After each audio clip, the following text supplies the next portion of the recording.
Hello and welcome. Pakistan की हुकूमत जो है वो आईएमएफ के जो इनिशिएटिव्स हैं और ख़ास तौर पे जो सर्कुलर डेट को लेके तमाम तर जो मामलात हैं उस पर मुख्तलिफ़ किस्म के इकदाम कर रही है, जिसमें हमने प्रीवियसली देखा कि गवर्नमेंट ने जो आईपीपीज़ के टर्मिनेशन थी वो किया। अब एक और नया इनिशिएटिव है गवर्नमेंट की तरफ से, वो ये कि जो कैप्टिव पावर प्लांट्स हैं उनको गैस डिसकनेक्शन जो है वो करनी है और by the end of January deadline जो है वो सेट की गई है। तो इस तमाम तर चीज़ों का क्या इम्पैक्ट होगा पाकिस्तान की इकोनॉमी पे, पाकिस्तान की एक्सपोर्ट्स पे और पाकिस्तान की इंडस्ट्री पे, बात करने के लिए CIO Frim Ventures Shahbaz Ashraf हमारे साथ मौजूद हैं। Welcome Shahbaz. Thank you for having me on the show.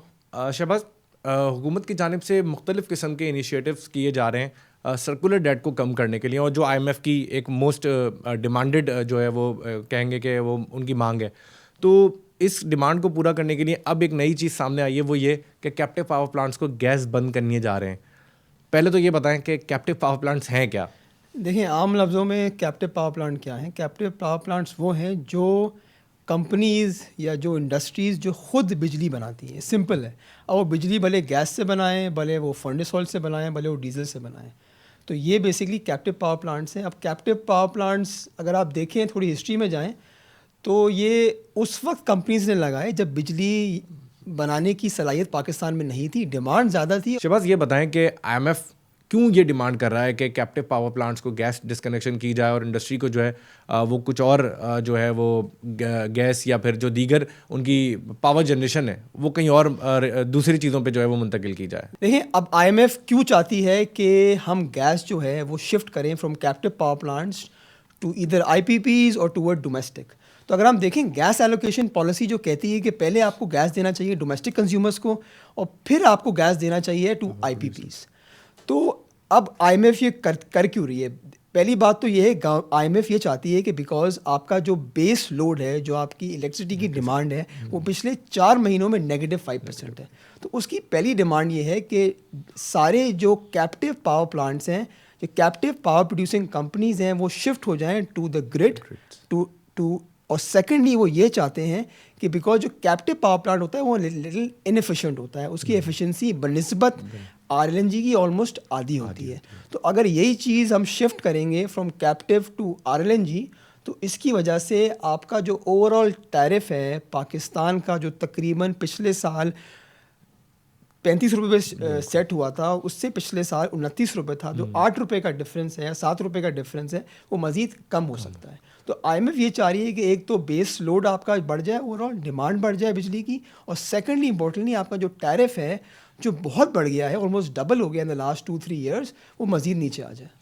अच्छा, मगर इसका तो एक पैरेलल इफेक्ट भी तो आएगा ना। वो अगर हम बिजली की डिमांड बढ़ाने के लिए और बिजली का लोड जो है वो हम चाह रहे हैं कि इंडस्ट्री इस्तेमाल करे उस बिजली को जो ग्रिड से निकल रही है, मगर जब गैस का जो कंजम्पशन इंडस्ट्री कर रही है, आई थिंक 350 MMCFD जो है वो पर डे उनकी कंजम्पशन है, ख़ास तौर पे ये कैप्टिव पावर प्लांट्स की। तो जब ये गैस अभी हमने LNG कार्गोज जो है वो डेफर किए हैं क्योंकि हमारी सरप्लस हुई हुई है गैस, और ये 350 भी अब अगर सिस्टम में आ जाएगी तो फिर हम इस गैस का क्या करेंगे और इसके लॉसेस क्या होंगे फिर? लेकिन आप पहले समझें कि टोटल कैप्टिव पावर प्लांट्स हैं कितने पाकिस्तान में? तकरीबन 1180-1200 हैं। ज़्यादातर साउथ में है और कुछ नॉर्थ पे भी हैं। अगर आप इस तरह ले लें 70-30 का रेशो होगा तो ये हैं। और ये फिर कितनी गैस कंज्यूम कर रहे हैं? तकरीबन ये टोटल जो गैस कंज्यूम करते हैं, ये पावर प्लांट्स हैं, ये तकरीबन 350 से 360 है। अगर आप देखें, अगर यही चीज़ और इससे तकरीबन जो कंपनीज़ हैं वो बिजली जनरेट करती हैं तकरीबन 2000 से 2500 मेगावाट।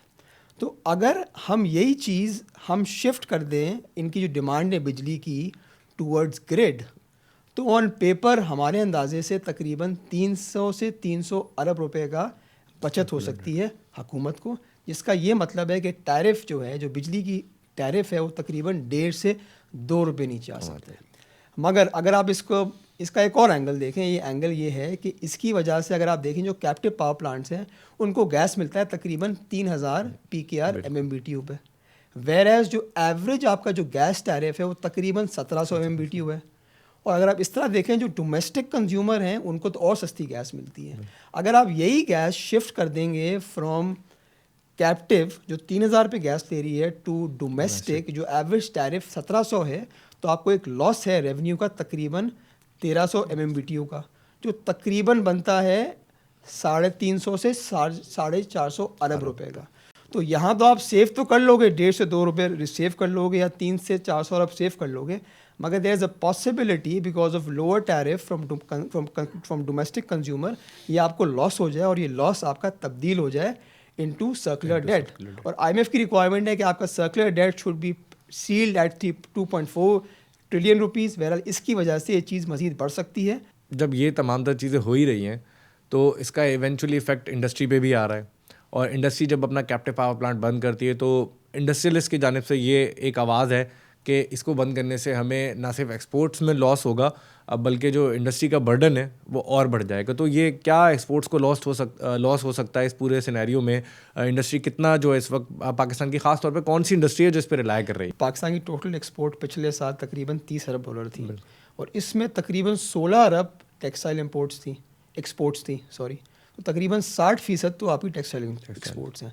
अगर आप देखें इसके अंदर जो जिसके पास कैप्टिव पावर प्लांट्स हैं उसमें ज़्यादातर कंपनीज और टेक्सटाइल कंपनीज़ हैं, मगर बाकी भी कंपनीज़ हैं लाइक केमिकल कंपनीज़ हैं या पैकेजिंग कंपनीज़ हैं या other kind of variants companies हैं। मगर अगर आप एप्टम वालों से बात करें तो वो तो ये कहते हैं कि आप कल को अगर ये कैप्टिव बंद कर देंगे तो हमारी इंडस्ट्री कोलैप्स हो जाएगी। तो उनका नंबर तो ये तकरीबन है कि यार $13 बिलियन का लॉस हो जाएगा, which is a big number given हमारे FX रिजर्व्स ही 12 अरब के हैं।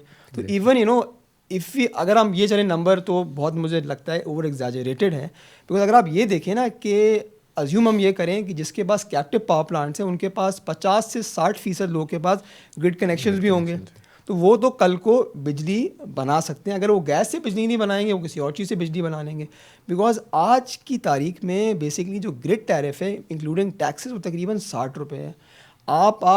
आज आप बिजली भले गैस से बनाएं, LNG से बनाएं या फर्नेस ऑयल से बनाएं, डीजल से बनाएं, इवन देन आपको बिजली सस्ती पड़ेगी। तो मुझे तो ये समझ आती है कल को आप गैस तो बंद कर देंगे, मगर ये कोई गारंटी नहीं है कि जो कैप्टिव पावर प्लांट्स जो कंपनीज़ हैं वो टूवर्ड्स ग्रिड आ जाएं।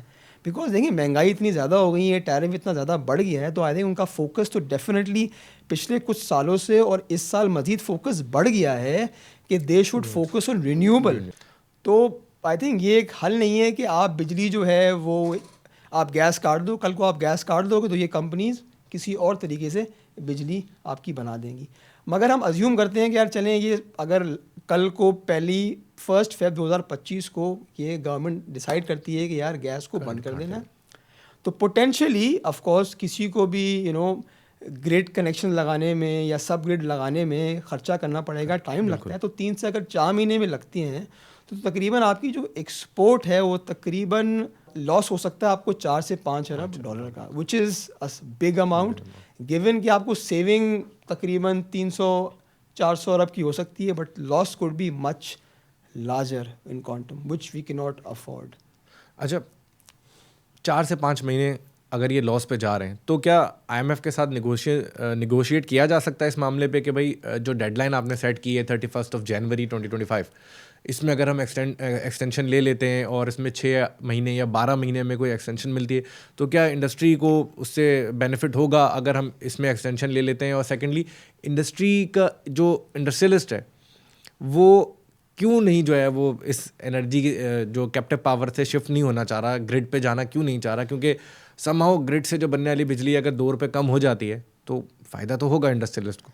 देखिए कहने को तो ऑन पेपर आसान चीज़ है, 2 रुपये का तो फ़ायदा हो जाएगा। मैं वही आपसे कह रहा हूँ कि 2 रुपये का फ़ायदा तो आपको बिकॉज ऑफ कैपेसिटी पेमेंट्स हो रहा है सही, जिसकी वजह से आपको ग्रिड की तरफ चले जाएंगे। आपके जो यूनिट्स हैं जो आई थिंक बजटेड यूनिट्स हैं बिजली के वो 105 बिलियन यूनिट्स हैं, वो थोड़े बढ़ जाएंगे, उसकी वजह से आपको बिजली का फ़ायदा हो जाएगा। मगर हम वही कह रहे हैं ना कि इसकी वजह से सर्कुलर डेट बढ़ जाएगा, और इसकी वजह से आप 2 रुपये बचाने के चक्कर में या 300 अरब बचाने के चक्कर में आप ह्यूज एक्सपोर्ट लॉस हो रहा है आपका। तो गवर्नमेंट को देखना पड़ेगा। देखिए IMF की डिमांड तो है यार ये 1 फ़रवरी को ये चीज़ हो जानी चाहिए, जो बड़ी एक स्टॉन्च है और वो बड़े एडवोकेट हैं कि ये चीज़ होनी चाहिए।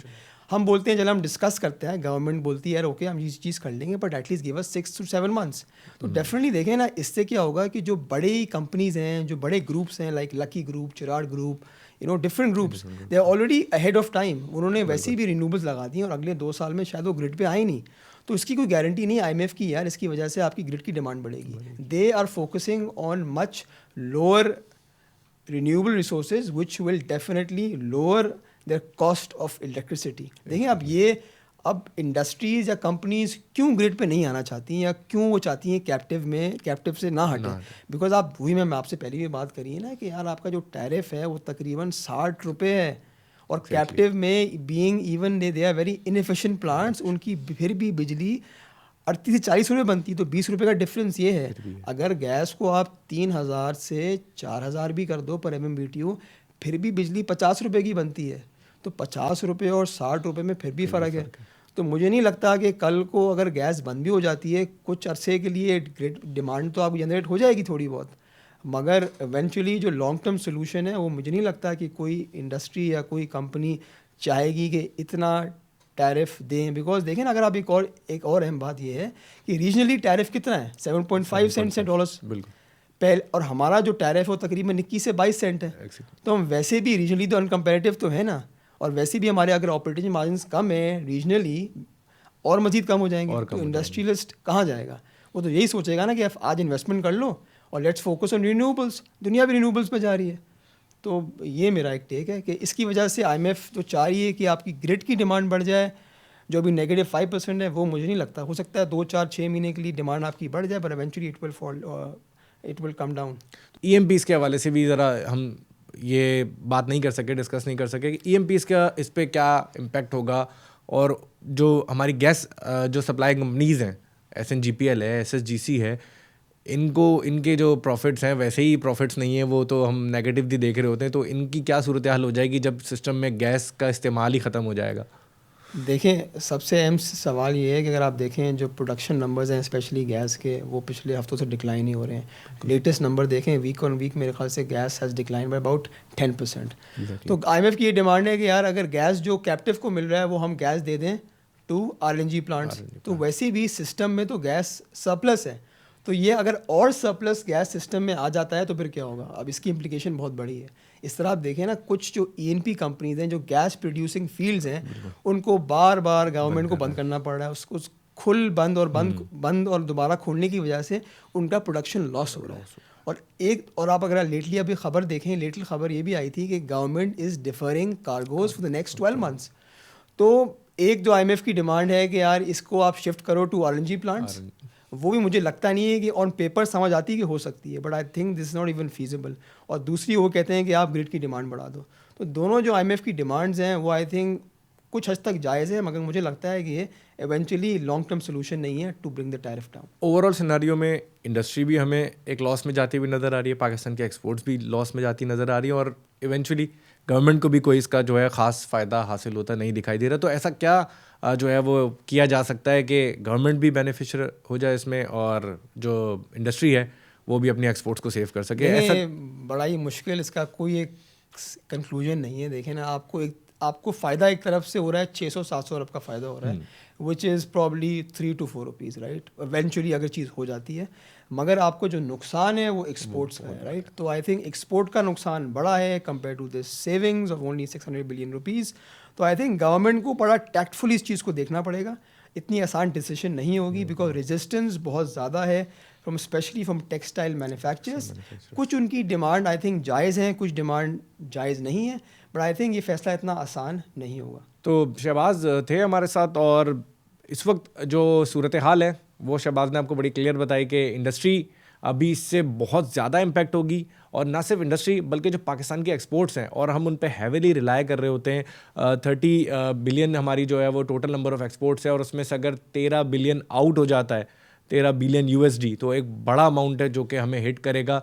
तो तमाम तर चीज़ें गवर्नमेंट के लिए बहुत मुश्किल होंगी, और गवर्नमेंट को किसी भी डिसीजंस पे जाने से पहले इस बात को देखना होगा कि ना सिर्फ पाकिस्तान की एक्सपोर्ट जो है वो इस पे हिट हो रही है, बल्कि जो इंडस्ट्रियलिस्ट, और हम एक बार बार ये बात करते हैं कि पाकिस्तान में हमें इन्वेस्टमेंट करनी है, पाकिस्तान में नई इन्वेस्टमेंट लानी है, जब मौका नहीं होगा तो इन्वेस्टमेंट आना थोड़ा सा मुश्किल हो जाएगा। तो ये तमाम तर चीज़ें गवर्नमेंट को देखना होंगी, और इनको रखते हुए इस चीज़ का फैसला करना होगा कि कैप्टिव पावर प्लांट्स के हवाले से फुल एंड फाइनल क्या डिसीजन लेना है।